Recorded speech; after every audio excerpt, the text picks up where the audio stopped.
It's giving granny core vibes, isn't it? Hi Crafty Babes, I'm Brittany, the mom and maker behind Ginger Patch Designs. The cover I'm gonna show you today is actually for my KitchenAid mixing bowl, but the method I'm gonna show you, you can use for literally any size bowl. I even made some for my little mason jars for sourdough starter. If you're wondering why someone would want to be gifted a bowl cover, they're great for many, many reasons in the kitchen and not just bread rises. They're great for like keeping the flies off dishes if you're making multiple dishes at a time, especially around the holiday season. If you need to keep heat in the bowl, and of course, bread rises. So let me show you how I do it. I'm going to need fabric, a ruler, 1/2 inch elastic, scissors, pencil, and an iron. And if you have them, pinking shears. If not, I'll show you what to do instead. So you're gonna take your scrap piece, and right away before we do anything, if you have any lines or wrinkles or anything, you're gonna wanna press those out. This is a very forgiving pattern, but a good rule of thumb is to just iron out all of your wrinkles. So grab whatever bowl you're gonna use, and I just realized these look like shower caps when they're finished, and you're gonna turn it upside down. And if you have a very light colored piece of fabric like this, you can leave it like this, but if you have a darker fabric, like when I was making this one, what I did is I turned it over on the wrong side so that I can actually see my markings that I'm going to make. And you're gonna wanna use a pencil or a fabric marking pen. Do not use a regular pen or a marker, because when you go to wash these, they might either bleed onto your other items in your washer or bleed out into the fabric, and that's just not very pretty. You're just gonna mark all the way around your bowl, and I kind of go like this a few times because, especially again, if it's a darker fabric, you wanna be able to see this to do the next step, and I didn't quite get it over here. Now you're gonna take your ruler, and if you don't have a fabric ruler, if you're just starting out and you don't have a lot, just any measurement will work at all. Go grab your husband's measuring tape, that'll work too. And all around the perimeter of the circle, you're gonna mark 2 inches all the way around. Another note, when you're making your initial circle, like if you're trying to maximize using your fabric, make sure you leave yourself enough space on the edge of your fabric to do your 2-inch border. And then just to make it smoother to cut out, you can connect all of those notches you made. If you're pretty accurate with your cutting, you don't have to connect all of these. I know myself and I am not, so I'm gonna connect all of mine. Now before we move to the next step, if you were gonna make a lot of these, I made a template. This was like a flat mailer that came in the mail, and I just cut it out and I use that to trace a bunch at a time. Then we're gonna cut along, you don't need this inner circle anymore. You're gonna cut this outer circle out.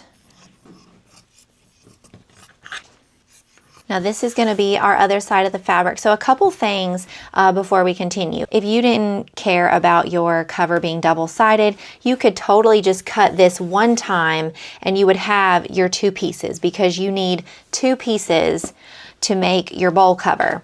And another thing, if you are cutting from a full piece of folded over bolt of fabric instead of a scrap like I just did, I highly recommend making your circle as close to the selvage as possible, because what I found, if you want to make smaller bowls, this is the size template I cut for the mason jar. There is just enough space that I could use the top scrap, which is gonna be a really oddly shaped scrap, right? Like I don't know what else I would use it for. I could make some small ones up here. So this fabric was extra dark, so I turned it inside out, and now the selvage is over here. So once you've cut out both pieces, you're gonna lay both pieces on top of each other, right sides together. Right sides together just means the pretty side, you're gonna put those on top of each other just like that. And when I say this pattern is forgiving, if you did not perfectly cut out your circle, like I never do, it doesn't matter. And now we're gonna take our piece to the machine. Now we're gonna sew a 1/4 inch inseam. Depending on the machine that you're using, yours might not be marked like mine is. Like mine's marked a 1/4 inch, 1/2 inch, 5/8, etc. And again, if this is not exact, it is okay. It is very forgiving on this first row of stitches. Now I have a straight stitch machine, which makes it very easy for me to turn, but I'm going to show you what to do if you have a larger presser foot that makes it a little more difficult to smoothly take your turns. So at that 1/4 of an inch, we're going to back stitch like 1 or 2 times.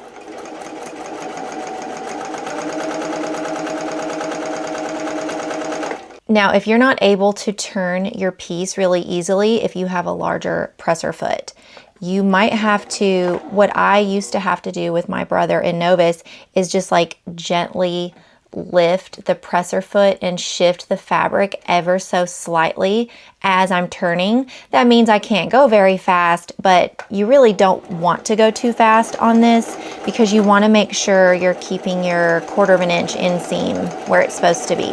Now you're not going to sew all the way to where you started. You're going to leave, I'd say about a 2 inch, 2 inches probably good, hole right here, back stitch 1 or 2 times and cut it off.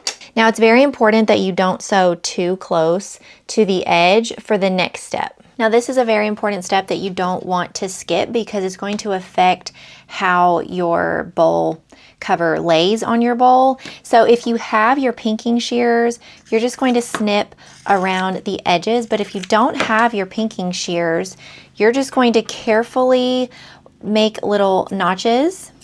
I'd say about every inch or so. Now you want to be very careful you don't actually nick your stitches here. So what I do is I kind of hold the scissors. I'm a lefty, so I don't know if that's affecting how I do this, but I kind of hold the scissors with the back of my fingers right here to kind of guide it along so that I don't actually snip my stitches here. Now find that hole that you left and you're going to turn it right side out and it's going to look like a lumpy mess. Now on your ironing board, or if you have a wool mat here, you're going to put it on your wool mat. You can use the blunt end of a pencil. If you have it, I really like really skinny dowel rods, and you want to poke out all of your edges very gently. The edge of my dowel rod is blunt, so it's not going to poke a hole. Now you're going to iron down all of your edges. Now what I like to do, because sometimes even if you poke out the edges, they like to go back in. And so I just kind of do like one section at a time, and I just kind of hold it like this.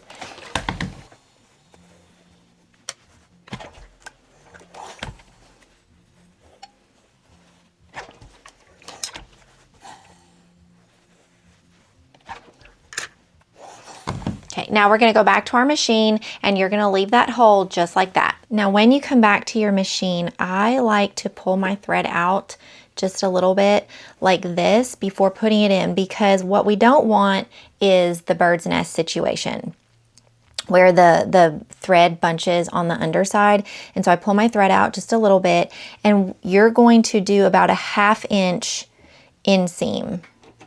Roughly. Now, if your machine is not marked right here, you can just kind of guesstimate like this, or if you want to mark it, you can. And then I'm going to lower the presser foot, back stitch, and you are going to stitch all the way around and close. You're going to stitch all the way back to right where we started. Now, when I get close back to where I started, I personally like to go ahead and snip that off, and I like to check. See, oh, we don't have a bird's nest. We just have a little tail, and we're going to snip that off so we don't accidentally create a bird's nest after not having one. And then I like to slow down just so I line up my stitching so I don't like accidentally go over here.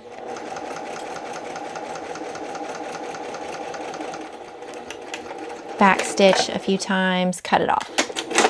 And then if you have any tail left, go ahead and snip that off.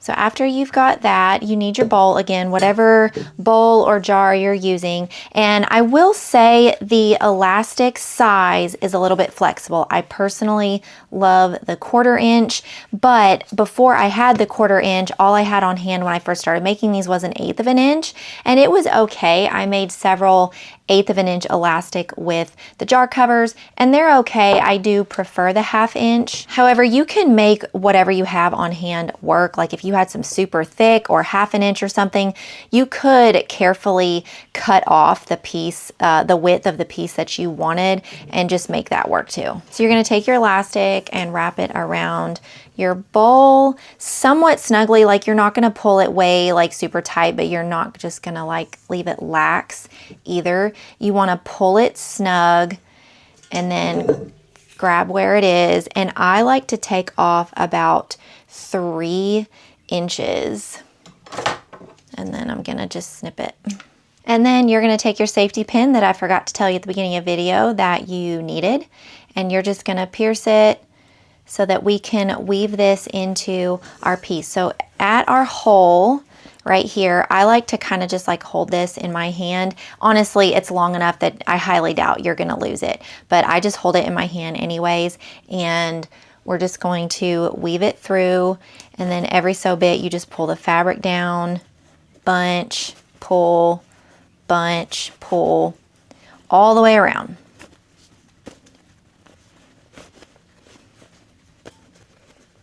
Okay, when you get to the end and kind of pull it out, it's going to be super bunched. You have enough elastic here, you can kind of just pull this down if you want to. You don't have to, it doesn't matter yet. And if you get to the end and you're like, oh my gosh, I have so much elastic, I should cut it off. Don't do that. Don't cut it. Trust the process, I promise. So you're going to grab both ends of the elastic and make sure it's not like super twisted. Just make sure it's not like that. Just like straighten it out and put them together. You can either hold it like this, or if you're batch making them, I love my handy dandy quilt clips to hold it in place. And if it kind of looks like a hot mess like this, you're doing it right. This is another reason that I like using the 1/2 inch instead of the 1/8 inch that I had on hand, is because you can hand stitch this if your machine does not want to cooperate for this step. You can stitch it like this, but because it's a 1/2 inch, I like to kind of fold it in on itself like this. You don't want to sacrifice a bunch of elastic, but just about like that. And then you're going to go back and forth several times.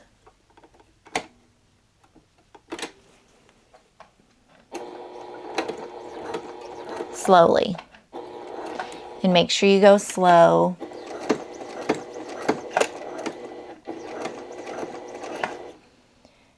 And I'm holding this with my thumb when I first got it started. Just be careful of where your finger placement is. If you're able to sew it this way instead of that other way that we had, it's gonna just lay nicer inside of your piece. So this step can be a little bit tricky. And again, if you have quilt clips, they're super handy, or if you just have pins, or if you don't have either of those things, you can just do this step very, very slowly on your machine. So your elastic is down there, and you might have to do this several times. If it looks bunched, it's not bunched. You have to keep like doing this to do this step. We do not want to sew over our elastic if you can help it. That's why we wanted to have like a 1/2 inch space right here so that our elastic has enough room. We're just gonna fold both of these sides down, and sometimes you kind of have to just fuss with it a little bit.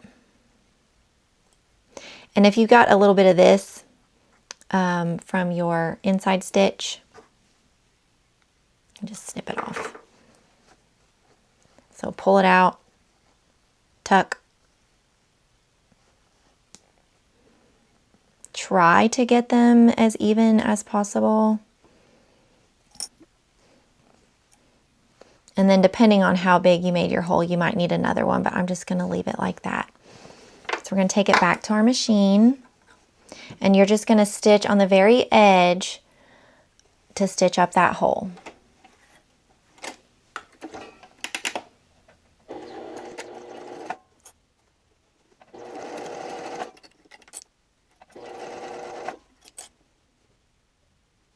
I'm just making sure they're lined up.